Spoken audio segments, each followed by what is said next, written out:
Hello everybody and welcome back to the channel. First of all, I'm going to apologize in advance. My voice is a little off today. Don't know if I'm coming down with something or not. And I have a different physical layout of where the mic is compared to where I usually place my head while doing these recordings, because I'm going to be needing my keyboard a little bit more today. So today is a non-gameplay video. I'm going to talk about the Commander 2017 deck lists and what I think that is pretty cool coming out of them. I'm going to talk about 75% Commander and Cutthroat 100% full legal deck lists for both 1v1 MTGO Commander and paper competitive Commander, because I think a lot of people have more experience in paper than they do on MTGO. It's just that MTGO is a better way to view gameplays because there's less confusion about what a card is. It's very straightforward. You don't have a camera hovering over. And now some people like Clonehead, some channels I should say like Clonehead, do a very tasteful job of paper EDH, doing After Effect edits, showing the card up on the screen, keeping everyone what's going on, the cool overlays for the life totals. But it's so much post-production work on the video that it's a lot harder to see that type of content because it's harder to produce that type of content. So I'm going to talk about all, I guess, 4 variations of that: 75, 100%, MTGO 1v1, and multiplayer paper. Because multiplayer paper and multiplayer MTGO are effectively the same ban list now. So let's first jump in. I'm going to talk about the notable reprints that I think are pretty cool. So the easiest way to do that is I'm going to leave this link, the MTG Goldfish link to the deck list, down in the description if you want to take a look. So the easiest way to find out the new cards is go to this link, and you can sort by online, because the new cards are, as of yet, not available on MTGO. Something to also keep in mind is they show you the paper prices. So Feline Ferocity, I just picked up my pre-order from my local store, and Feline Ferocity is selling for $39.99 there. I only paid $30 a deck because I pre-order every single year. But so $39.99 for the deck that currently, if you buy every single card on TCG Player, I got a couple links open, will set you back about $92 US. $92.93 US plus shipping, we'll say. And you're not getting mint condition cards generally, because this is probably low price. And that price is also not including the cards that... Oh no, the paper is included because you can buy them in paper. My apologies. The online price is not true. That is artificially low because these cards are not available online. So the online price for this does not matter yet. So notable reprints and notable new cards. So cool reprints, I think Mirari's Wake is great for multiplayer, 75%. Zendikar Resurgent in definitely 75% lists, but not, I think, above that. Teamer Sabretooth, known combo card. You've seen me use it. Qasali Pride Mage, probably could have used the reprint. I think it was $1 or so. Not much. Relic Warder, Arbiter. Arbiter was getting up there because of Modern Death and Taxes. Fleeceman, God, I remember when Fleeceman was worth money. Spirit of the Hearth. Oh wow, Phantasm Nishoba. So just to preface, I've not looked at these deck lists in real detail prior to recording this video. I wanted you guys to get my honest reactions to some of the deck lists. And before I actually do it, I'm going to give you guys a warning. I may be swearing in this video, so if you are lucky enough to be a parent and have little grommets running around, you may want to put on headphones. I'll give you a moment to do that. I'm not going to jump into anything yet, but it'll probably be when I get angry about some stupid reprint or some lack of stupid reprint. So, used to be way better removal. Relic Crush, viable in 75%. Route, it's neat. Soul's Majesty, it's neat. Like the decks are flavorful. So we got Soul Ring, Skull Clamp, Hero's Blade, Greaves, Boots, Equipments, which I dislike equipment-based decks. Armor, terrible. It's tribal, so I guess I can't complain that there's not a Stoneforge Mystic in here. They could have totally printed a cat that it does Stoneforge Mystic's ability. Did they? Wait, no, one of the commanders, doesn't it? It does Stoneforge Mystic. Yeah, enters battlefield, search your library for equipment, and if you get his hammer, you put it in the battlefield. Alright, so they printed a 6-mana Stoneforge Mystic in your command zone. So, it should be fun on 75% tables, like green, white, Voltron, I guess. But, I don't see any of the commanders they printed in this deck really breaking into the top tier. Soul Ring's always a cool reprint. Personally, I think with Top Band and Legacy, they could have very easily put Sensei's Divining Top in these decks. It's sitting at about... this is why I have TCG open. Divining Top. Come on. Of course, now it doesn't want to load.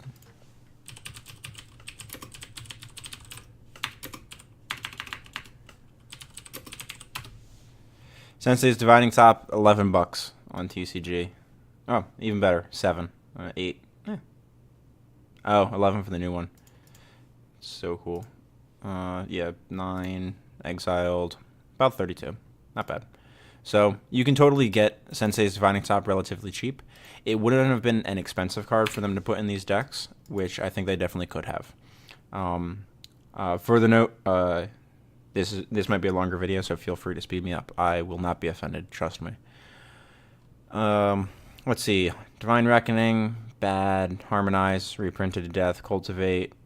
It's straightforward ramp. Alright, so let's move on to the new cards from this deck. Arabo, Roar of the World. Pretty cool for a tribal deck. I don't like that it says whenever another, because they sort of built in this Voltron sub-theme, and Arabo doesn't Voltron because it doesn't pump itself, because both of its abilities target another cat. So you can Voltron, but you can't Voltron into commander damage. So you're Voltroning against a 40 life opponent instead of a 21 life opponent in multiplayer. So, meh. Other than that, cool stuff. Traverse the Outlands. It's actually worth a little bit now. That's why I have this one up. Price. High to low. I think Traverse the Outlands is white. Oh. Commander 2017. Yeah, I'm on Commander 2017. Why are you showing me Commander 2017? I guess I have to reload it because I had it on something else. High to low. Alright. So full sets set you back 140 right now on TCG player. Teferi's Protection, we'll get to that. We'll get to cast, we'll get to the commanders. I will set more than... I guess I can't set it to show more on a play. Yeah, Traverse the Outlands. It's $4. Like, it's a cool card. If you're playing green ramp, I guess it's cool. I could see this being played in Omnath decks that are trying to move up from 75% but still be relatively budget. I think Omnath can probably get to 80-85% without too much of a budget. But beyond that, you need the Cradle, I think. So it's a cool card. Herald's Horn. It's just tribal curses. I disdain the curses. Hungry Lynx it's cute, but I'm not going to be going out and making decks with Hungry Lynx. So I really don't want to give my opponents 1/1 black rats. That like, I don't know. This seems really bad to me. Because, oh, they kill my creature, and now they have a bunch of rats, and my protection from rats creature is gone. So, lands, Mosswort Bridge, Command Tower, and Stirring Wildwood. I knew there was another one in there. Stirring Wildwood, very cool reprint. Good to see it. It was moving up to a couple bucks. Myriad Landscapes, $4. Jeez. This is online 6. Keep in mind. So, paper Myriad Landscapes probably nothing. $1.61. Yeah. So it's expensive on Moto because the decks are released in fewer numbers on Moto, because you just have to pay the same $40 for these decks when it is significantly cheaper. Or sometimes they do that. Sometimes the new cards are put into prize packs, and I think that is fundamentally wrong. All right, moving on. Vampiric Bloodlust. This is the currently highest selling deck, and it's all because of this motherfucker, Teferi's Protection, selling at TCG 17, I think, 16, 18 on market price. So that's about what you would pay for it. And I think it's fucking retarded that this shit is this expensive. There's no reason for it. Oh my god, you cast Teferi's Protection in response to the Tendrils of Agony at your face? Okay, like, I guess that's good, but wouldn't you rather just be playing something else that's good against Storm, but good against other decks as well? Because if you're casting Teferi's Protection in response to, like, someone swinging out at you with Infect, alright, you saved yourself for a turn. You get to do nothing on your opponent's turns because all of your stuff's gone. And then you get a turn, you get to untap. It gives you one untap to try to deal with the board state.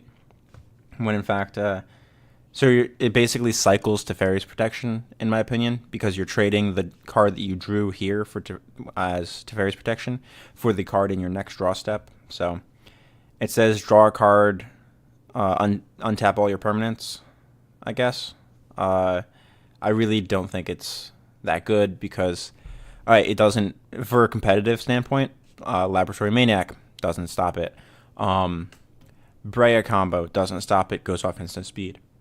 Like, there's so many different things that just aren't great in this situation. And because the way the Brea combo goes off instant speed, if they're playing Doom Dragon, they create infinite Thopters and choose not to sacrifice any of them with their Ashnod's Altar or whatever is making their mana, if they have that in play, or their Cart Clan Ironworks or something. And then they just make enough Thopters to be able to sack 2 Thopters or 6 Thopters to make 2 makes 4, 6 makes 12 mana. Yeah, so 6 Thopters or 3 Thopters to make 6 mana. Yeah, that's it. And then 4 Thopters using the 6 mana to burn you for 9.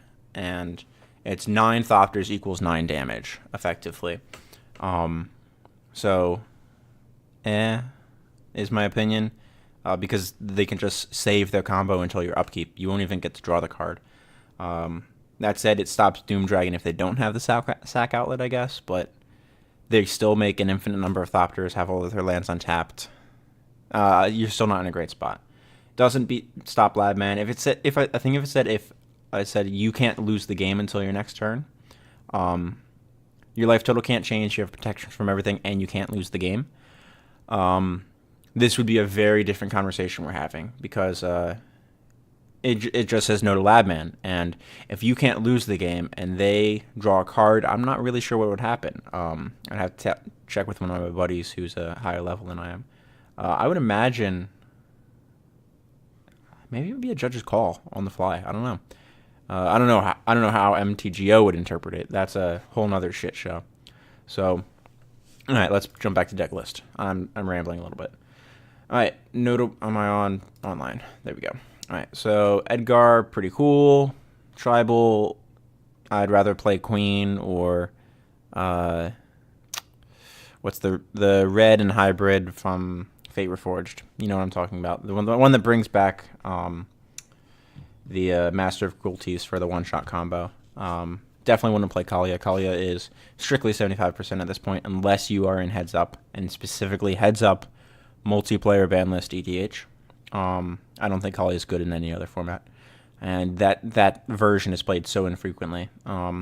There's some cool stuff that are reprints. Drana, Blood Baron is neat. It's cool that Blood Baron finally got a deck because he was a white vampire. He's one of the only fewest white vampires for a long time. Apparently they're coming up in the new set. I think Wizards just decided to say fuck it on any idea of creature types staying on the color pie. Next thing we're going to start getting is red elves, and we have white elves, red elves, black elves. There's a couple black elves. I played in Lauren. I should not be knocking black elves. They're decent. Especially Nath. Nath is a great black elf. There's a black sheep joke in there somewhere, but Nath is very fun. Same notable reprints in this one. Soul Ring, Signets. Do all of them have Signets? No. That's wrong. You should put all the Signets that fit in the colors into the deck. Is the cat deck only green-white? It is. So we got a tricolor. Okay, yeah, they're all different colors because the dragon's 5-color. cool stuff other than Teferi's Protection, which I think is just, yeah, I personally think it's not a good card, because it doesn't really do much. Like, I could see it maybe sideboard Death and Taxes against sneak decks in Legacy. I gotta assume Legacy is what's driving the price of this card right now. It can't be just casuals wanting to use Lethal Vapors with Teferi's Protection, because the opponent can respond to you stacking 60 activations of Lethal Vapors with 60 activations of Lethal Vapors of their own. The board state's failing to change. They can then respond. When they respond, you may then call a judge and say, I'd like to call my opponent for stalling.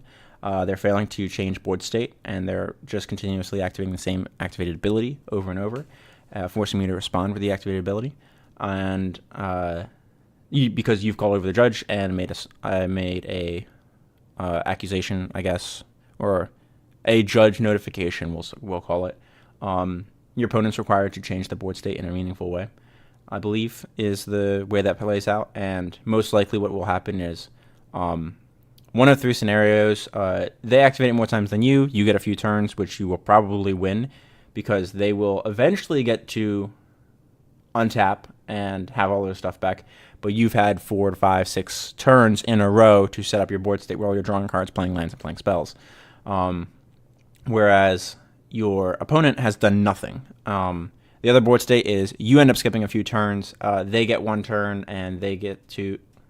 you skip more turns than them, which is never recommended. I do not recommend doing that. Because if they activate it for 60, you do not respond with 61. You respond with exactly 60. Do never overbid on their ability. I guess there would be a cool way of you can exile any number of spells or abilities from the stack. Like, you could activate Lethal Vapors a bunch, or cast Protection, hold priority, activate Lethal Vapors 1,000 times, and then your opponent has to respond with activate 1,000 times, and then you respond with something to exile any number of spells and abilities from the stack. Not all, and you exile all of your own activations of Teferi's your own activations of Lethal Vapors, and you get to take 1,000 turns in a row. I guess that'd be pretty cool, but that's like a 3-card combo at 13 mana, I think. I think Summary Dismissal does it. That might be all. Can't remember. But it would be cool. It would be really casual and janky, but it'd be cool to see go off once and then be like, all right, that was neat. Let's play again, and we'll see you try to get another 13 mana combo or 12 mana combo, whatever it is. I don't know. It's not my flavor. So I know I've rambled about this a lot, but it is the it card from the set. Bloodline Necromancer, notable. It's printed in the Wizard deck as well. New combo card with Inala and Sack Outlet. Crimson Honor Guard. I think this is probably one of the better cards to come out of the entire set, truthfully, just because its combo potential. It is Kiki Twin in a single card. It costs 5 mana, so does Kiki, and it costs 6 when you trigger Inala, and you have to have a Sack Outlet in play, but you play Sack Outlets in that deck anyway, so I don't think you're really worried about Bloodline Necromancer. It's 1 slot instead of 2 slots. That's fine. Pretty cool stuff. Alright, so on to the next deck. Dragons. Back to online. Alright, Dragon. Interesting. Not the important card out of the deck. The important card is Ramos. Notable stuff. Did they put the... Wow, they didn't put any of the Dragon Lords in. Could have totally put in the 5 Dragon Lords instead of the Fate Reforged ones. Give us the Elder Dragons, man. This is a Dragon tribal deck. Give us Elder Dragons. Where is the Chromium? They should have put Chromium in this deck just so they could update his friggin' art. His art's really cool. Don't get me wrong. It's very cool for the time. It's like this metallic sheen of a dragon. But my God, does Chromium need a reprint just for flavor reasons?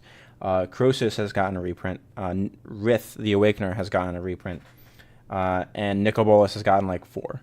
So the ones that are missing are Arcades Sabbath and Chromium, both of which could have been put in this deck at virtually no cost, neither of which are on the reserve list, and just taken up a 3 8-drop slot? I'm not actually sure off the top of my head. Let's check Rith. the Awakener. Rith the Awakener. Oh, no, I'm not Rith. That's an Croesus is Elder Dragon. Advanced. I'm so out of it today. Oop.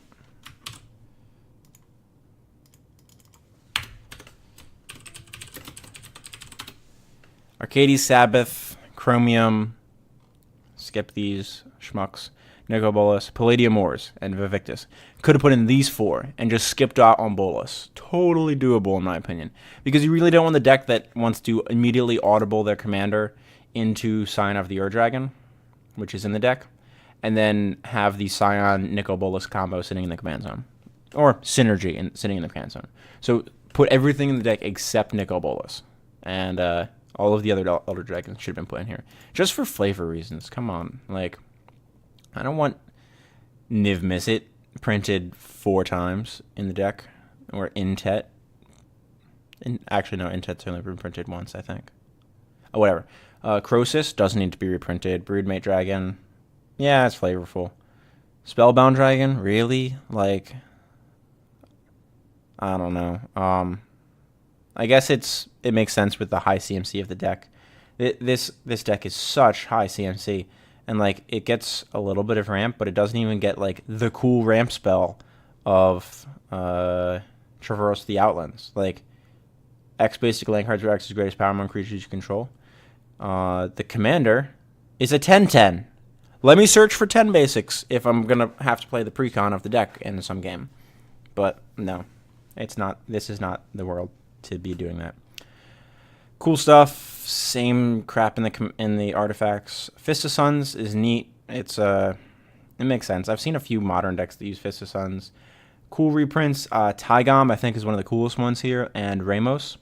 Ramos is currently being used as a fuel for a 5-color combo deck. I'm still on the fence as to whether or not he's better or worse than General Tazri. I still think Tazri might have the edge. She is less cost as far as CMC goes, but she does cost mono white. And the Tazri deck's mostly a blue-black-green deck. That said, splashing white isn't that hard. You have a 5-color mana base at 100% dex. It's virtually perfect, especially when you have a 5-color base. You get all of the OG duels. So, I don't know, it's neat. Kindred Discovery is the one cool card that works with 75 to 80% Locust Gods, I believe. Locust God, yeah, you choose Locust, and whenever it enters the battlefield, you draw a card, you make a Locust, then the Locust triggers Kindred Discovery, it enters the battlefield, you draw a card. You just have to make sure you have a way of stopping this, because otherwise you will draw your deck, because it is a mandatory draw trigger. Or maybe you want to draw your deck after putting Laboratory Maniac into play, and trigger Kindred Discovery a bunch of times. Then you can have instant speed draw spells in response to someone trying to kill Labman to start the chain over again and make the infinite triggers happening again on top of their kill spell. I don't know. It could be neat for like 75-85% decks, but I don't think a 5-mana enchantment that doesn't do anything the turn that it comes down, it doesn't do much the turn it comes down. Maybe you draw 1 card when you attack with a creature, is where we want to be. You can do this in your command zone with 3 mana Tymna. So, whatever. Fractured Identity, cool removal, but you don't really want to give your opponent's creatures. Hellkite. Tygom, I think, is one of the cooler cards out of this. Tygom Controller, Tygom Turns. There's another Tygom in this. This is the Dragons of Tarkir storyline, this Tygom is.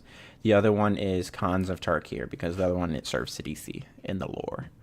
Arcane Wizardry, probably the most notable deck to come out, and I think the second most expensive because of Kess. Kess is $11 or $12 in paper right now, and Inala is $12.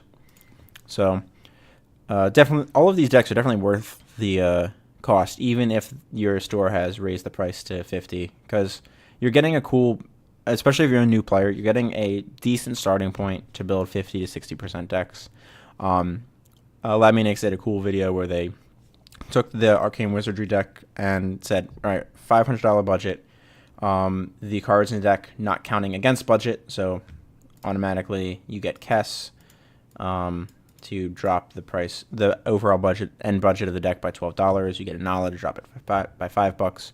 So they built an Anala Reanimator deck, which is pretty cool. Anala combos with Wanderwine Prophets, super cheap card, like $1 in paper. So it needs Wanderwine Prophets plus 2 ETB plus 3 mana from different sources over the course of your turn. You can't do it off a Dark Ritual, for example, because it has to be in different phases. You put Wanderwine Prophets into play. I'll pull up Wanderwine.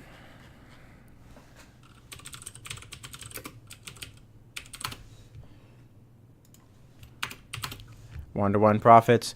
So champion Merfolk. So you put Wanderwine Prophets into play, trigger champion and trigger Anala. You stack Anala on top of the champion trigger. Anala resolves. You pay 1 mana, make a copy of Wanderwine Prophets. Now you have 2 champion triggers on the stack because the token has entered play, the token that has haste. You use the token's trigger to exile the original Wanderwine Prophets card and champion it underneath the token. Go to combat step. Attack with Wanderwine Prophets into an open opponent. And then you trigger Wanderwine Prophet's second ability. Whenever Wanderwine Prophet deals combat damage to a player, you may sacrifice Merfolk. If you do, take an extra turn after this one. So then you sacrifice your token, and it brings the original Wanderwine Prophets back into play. So what happened to the first trigger is you let it resolve. It doesn't matter. Wow, this spiked recently. What? Did that spike all because of this deck? It's totally spiked. Where's the... God, show me market history. I hate that they changed this. Alright. Let's just open another MTG Goldfish. Like, how is it acceptable that TCG player doesn't show active tracking? Paper. Daily change 9.56. Weekly change, yeah. So this spiked from $1 to $10, $11 with the release of this deck. Totally wrong, but it means because every Anala deck will play Wanderwine Prophets. So, oh well, all right, $10. I lied, but still worth it because it's a 1-card Splinter Twin combo with Anala in the command zone, and you don't even need to cast Anala the entire game. It's a neat. Honestly, her second ability matters virtually nothing. I don't care about it at all. Really cool 75% with Marisil. Marisil? I think it's Marisil. You can just cage stuff up. I've seen some brews with all legendary creature Marisils that are just cute, basically. I see Marisil as a really, really, really bad version of Necrotic Goose combo, but it's a slower and more resilient form of Necrotic Goose combo because you can Marisil early game your Walking Ballista. And, alright, that's cool. Oh, no, you can't. You can only activate the abilities once a turn. Wow. What cunts wizards are. What cunts. They just purposely disabled our ability to combo with Marisil. I'm sure there's still other combos that exist in Grixis activated abilities, but still a pain in the butt. You definitely need Flicker in the deck. That means Marisil plus Flicker to even set up, plus the card you're going to be targeting, plus whatever other cards go to combo with it. So I think it's Morsel Holder is the red creature that gives haste for a mana. So if you can like make Marisil 1 mana gains haste in red, black, and blue. And actually the only creature in red, despite haste being its primary keyword, is the only creature that has an activated ability for haste is Morsel Hoarder. It's a snow creature. So you eat the Morsel Hoarder, cage it up, and then you cage up something that taps for mana in blue. I guess you could use Pilipala? No. Pilipala makes 1 of any color. I don't know. I'm sure there's some combo that you can use to create infinite mana off Marisil by flickering it mid-combo, then bring it back, giving it haste again. It might be so convoluted that it doesn't work. So it's neat, but that's about it. So when my opponent sits down with Marisil instead of Kess or Nala, I'm just gonna feel more comfortable. Kess is currently a high tide Doomsday build that a few people have been working on, and I think it is. It returns high tide Doomsday. It's so variable. Kess is just so much fuel. This said, I do not think that Kess will unseat Jaleva as the Queen of Storm, because Kess lets you cheat on card advantage, because she gives you card advantage. She doesn't give you mana advantage because you're still paying the full casting cost for spells. A few other people have brought this up originally, as well as Lab Maniacs. Jaleva lets you cheat on mana, and in competitive EDH, the most important thing for Storm is being able to cheat on mana, being able to cast a free Time Twister or Windfall or Demonic Tutor or whatever, is so much better than just being able to cast it again from the graveyard while still paying 2 mana. So short of a meta that does not play any stacks pieces, does not play the adaptive Teferi combo, doesn't play Chain Veil builds of adaptive Teferi, doesn't play Nath or Kiki Blood Pod, doesn't play any of these stacks pieces, sure, Kess is great. She's better. But in any meta that's going to you're going to run into decks playing Null Rods, Spheres, hate pieces of any kind. I think Jaleva is still better. Well, it'll be testing to see. I think she's a better High Tide commander because it lets you cast High Tide twice, and that solves the you have to spend mana issue because you got 2 High Tides out of her. You have all of the mana you could possibly want, theoretically. So it's cool. Here's the Bloodline Necromancer, Tygom, Sidisi's Hand, another cool one. Don't think it's going to be super competitive because there's better options in blue-black, but should be fun to play. Magus, all right, I guess they're just picking random cards notable from Magic's past, picking cards from the reserve list or ban lists of previous sets and turning them into Magi. So Magi, I guess. So we'll have to see. I don't personally give any crap about this card at all. I'd rather pay 5 mana for my Memory Jar and use it right away. So I don't know. Gale Rider Colossus doesn't matter to me. Kindred Dominance. Cool. The one really cool one is it Chemister, because there's a Dan from Lab Maniacs was talking about a combo. I don't remember it off the top of my head. We use Is It Chemister to we mill your entire deck, and then use Is It Chemister to eat Mizzix's Mastery, I think, and some way to untap him, and then you cast everything from the graveyard. It's some convoluted Is It Chemister, like Hermit Druid combo. I don't know. It's neat. It sounds interesting. I don't think it's as good, but we'll have to see. Base, same mana base. These Vivids are shoved into this deck. God, print Cavern of Souls. God, if this was printed with Cavern of Souls, if each of these decks was guaranteed a Cavern of Souls, a tribal land that is specifically designed to do tribal stuff. Look at this instant package. All right, bounce.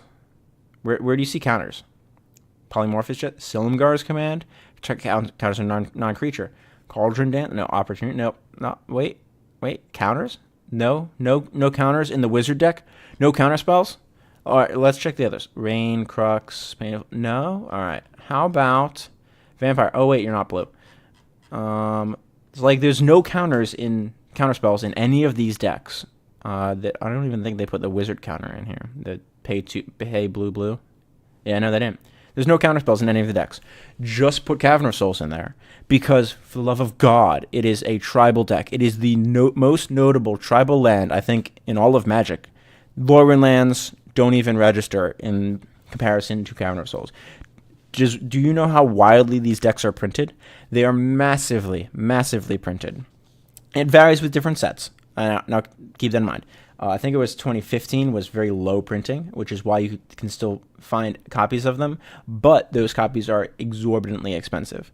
But 2016 was super high printed. They seem to alternate every year, and I believe this was a year that they supposedly might be printing a little bit less because it was overprinted last year. They keep trying to correct their mistake, and they always end up overcompensating in the wrong direction or past the mark. So maybe this deck release is going to be low printing. That said, you're only printing 4 decks on a sheet instead of 5 decks on a sheet or out of sheets. So I don't know. But put Cavern of Souls in here. Print the decks to Oblivion. Cavern of Souls drops. You just reprinted it anyway. It's not like you don't want to reprint it. It drops the price of Modern. It makes Tribal and Modern more viable, especially with a Tribal set coming up. You sort of want to push tribes, don't you, Wizards? Don't you want to push tribes in Standard? Why don't you want to push them in Modern? Do you think they're too strong in Modern? Is Elves too much of a thing in Modern? God, just put Cavern in a deck. Just see how it feels, Wizards. See how it feels to print a reasonable card that is 5 color that you could put in every single one of these decks instead of whatever this Path of Ancestry bullcrap is. Oh, it comes into play tapped. It taps for mana of a color, and when that mana is spent on a creature spell, that creature that shares a creature type, including your commander, you get to scry 1. Why can't it come into play untapped, and if you spend colored mana on a creature spell, then you get to scry 1? Otherwise, you spend colored mana, and you can only spend it on creature spells, or you make a generic mana. That would have been fair, as long as at least it's untapped. I don't think CEDH would have played it at all. Tribe isn't a thing there. Commanders are barely a thing there. Like, it would just be a cool 75% card in some builds. But, oh my god. Fucking Wizards, guys. Fucking... Alright, Mirror the Forebears, Portal Mage. It'll be really cool in multiplayer. This will totally blow people out in multiplayer, 75 to 85% metas. Oh, you're going to attack me with all of those spicy little, crater-hoofed sapperlings or whatever. Oh, you tooth and nail entwined for Kiki Resto? Alright, cool. Well, I have a response. Fuck you.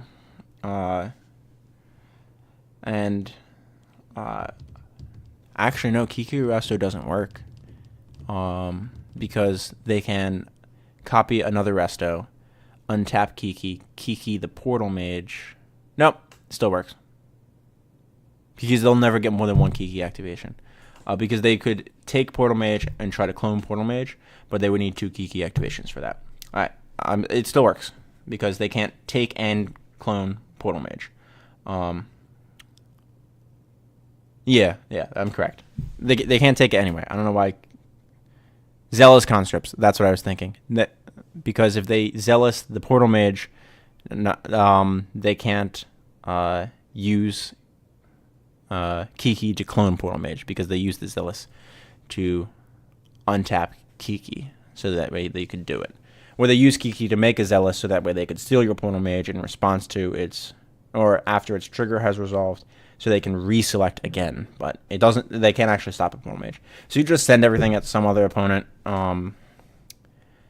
Notable, if your opponents have there's a battlefield declaring attack steps, you may reselect which player or planeswalker target attacking creature.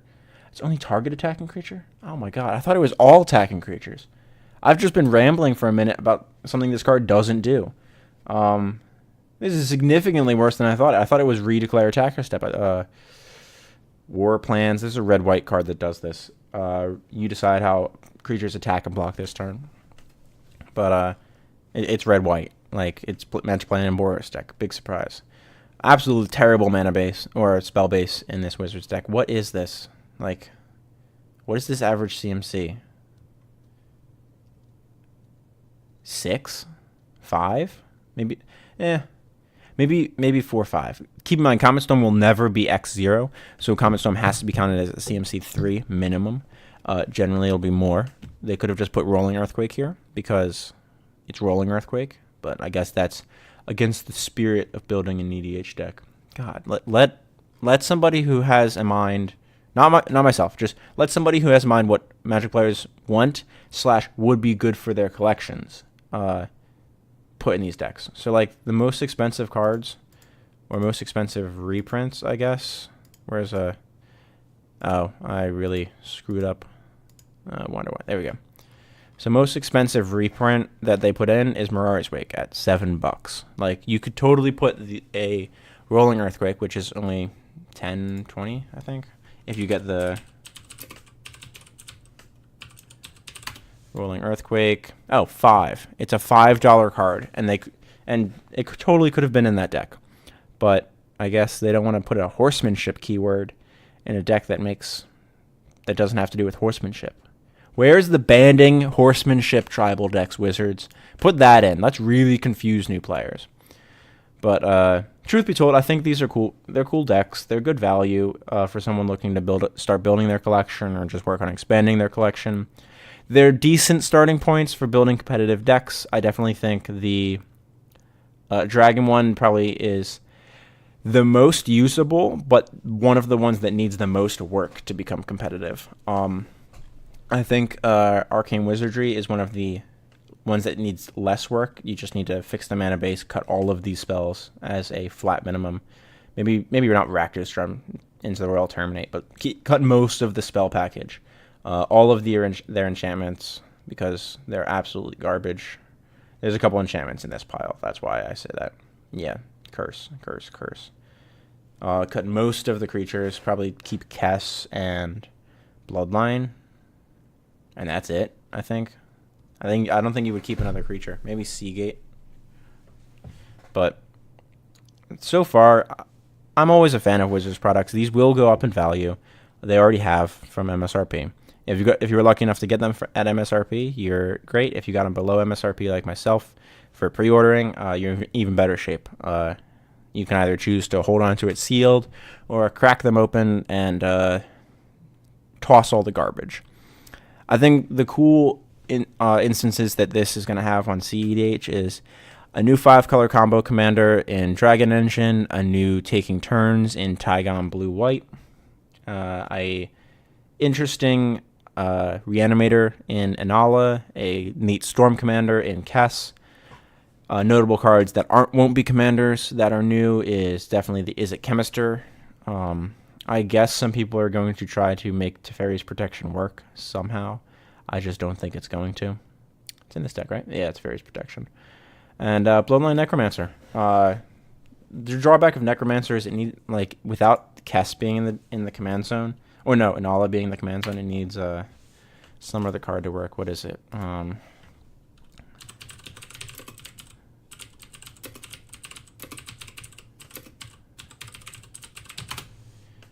What do we got? Creature, token, there it is, Minion Reflector. Non-token creature comes into play under your control. You may pay 2 if you put a token on the battlefield that's copied this and gains haste. So with Minion Reflector and Ashnod's Altar, you can use the combo because you use Bloodline Necromancer. You put Bloodline Necromancer into play. In response, you are required to target something as a part of putting the ability onto the stack. You choose to fail to target, but then in response to the Minion Reflector trigger, you sacrifice the dude, the Dronsky, Bloodline Necromancer to Ashnod's Altar, making 2 mana. And that 2 mana is automatically added to your mana pool because Ashnod's Altar is mana ability. It doesn't use the stack. Creatures put in the graveyard as a state-based action, not an it's technically an activated cost, but it's also a state-based action because opponents can't respond to you activating Ashnod's Altar because it's mana ability. So no matter what the creature is put in the graveyard, and then or barring something like Rest in Peace or Leyline. So Bloodline Necromancer goes down. Then you have 2 mana plus a Minion Reflector trigger who saw a Bloodline Necromancer. You pay the 2 into Minion Reflector. The token has haste and brings back the Bloodline Necromancer. Bloodline Necromancer. And you start the loop over again, creating infinite 3/2 lifelinks with haste. 3/2 lifelink tokens with haste. That sack at end of turn sacrifice this permanent. God, you gotta love old wordings on stuff. But it's a cool way to do the combo without Inala. So you could definitely see this Minion Reflector combo in like a black aggro deck or black control deck as a win con. But you're still using 3 cards. Granted, black decks will almost always be playing Ashnod's Altar up until the top end of the curve. Maybe blue-black Reanimator would play this just because they can reanimate. This is pretty good in a Reanimator deck anyway. Get 2 Consecrated Sphinx for a turn. Sounds good. Maybe an opponent will try to draw a card. Or you get to whatever Sphinx of the Steel Wind. It's whatever. Like you get 2 of whatever dude you brought back. 2 Grave Titans. If you're not bringing back a legendary creature, that is. So some of the weaker lists will play Minion Reflector in their Reanimator decks, and you could totally just shoehorn in this combo. The Reanimator decks will almost always run Astronaut's Altar anyway, because they don't want their Dance of the Dead to exile the creature. They'd rather just sacrifice it. So it's neat. I don't think that combo is going to be seen as much as the Inala, Bloodline Necromancer, Astronaut's Altar combo, which is much better because it is one less piece to assemble. That said, it's a creature, hard to tutor for specifically in Grixis, non-specific tutors notwithstanding. That said, you can just entomb it and play any reanimation spell and trigger it. That's why I think Ket Inala will be one of the better reanimator decks, because you have 2 instant wins as reanimators. If you have Ashnod's Altar, you can go wide. If you have an open opponent, you can go narrow with the Wondermind Prophets. It's cool either way. So overall, I think the deck's really neat. All the releases are really neat. The decks are definitely worth it in paper. Online, it'll be really interesting to see what the prices are, because if they're released in chests or prize packs, or you can just buy the decks online. I don't know. We'll have to see. I don't remember reading anything, but I haven't been looking into it. So I expect Cast is going to be 20 tickets on release. That said, less people play EDH Storm. It's a much more narrow archetype on MTGO. So we'll have to see. I'll probably be building something or using some of these new cards in some of my decks. I'll have to test out a couple, but truth be told, I would have liked to see either Sensei's Divining Top, Cavern of Souls, or honestly Mana Crypt be put into these decks. One of them, any one of them. It doesn't even all have to be in the same deck, or all of the decks the same. Like, give the Dragon deck a Mana Crypt. Give the Inala deck that wants to do card filtering a Sensei's Top. Give the Cat deck that wants to resolve creatures a Cavern of Souls. There's cool stuff that could have been put into these decks to drive the sale of them more. Wizards should not care about the secondary market, but they do, because there is absolutely no regulation about insider trading with their large companies that sell the cards. Not TCG Player, Star City Games and Channel Fireball. There's regulation in the stock market. There's not regulation on MTG Finance, and it's a huge issue, because they will purposely not print cards because it will make the cost of the inventory that those companies have drop. And I would not be shocked to hear if, say, Channel Fireball has 1,500 Mana Crypts in stock right now. So if they have 1,500 Mana Crypts and they print Mana Crypt in one of these decks, just one, that cost could drop per Mana Crypt from 65 to 20, or no, by 20 to maybe 40, 25 to 40.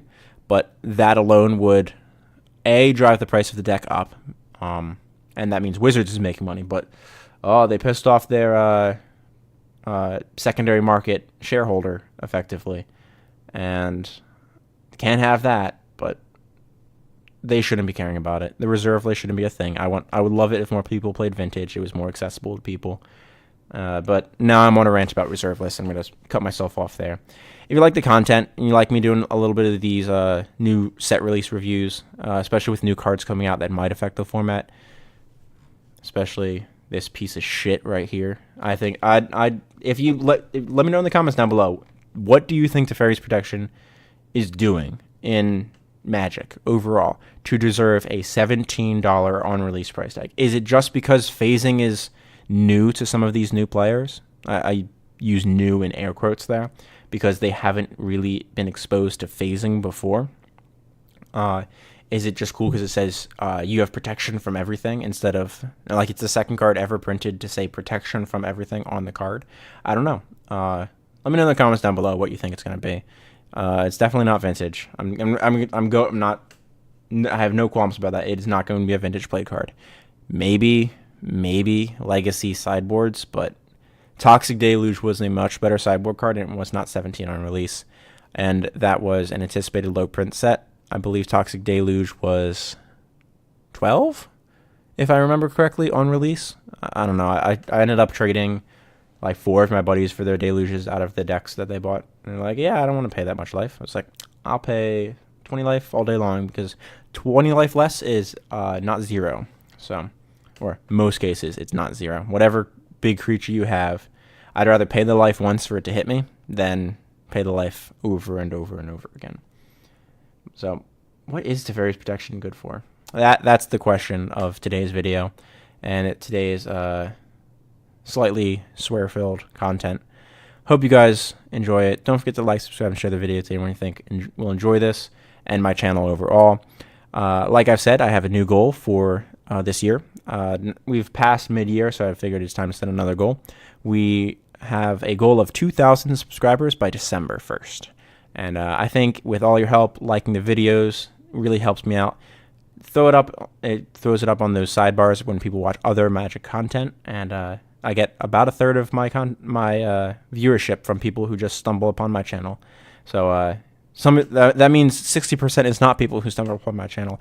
It's either you guys doing the hard work, sharing it, letting your friends know that you found this cool EDH channel of a guy who sometimes is not as civil as he should be, and sometimes it's just you wonderful subscribers coming back, watching my videos, enjoying the content that I'm making, and appreciating what I'm doing here. This really is just a hobby for me, and I really enjoy it. And if you want to support me on Patreon, you'll find a link in the bottom left of your screen now, and you can always reach out to me on Reddit or Twitter, and those links will be in the description down below. See you all in the next one.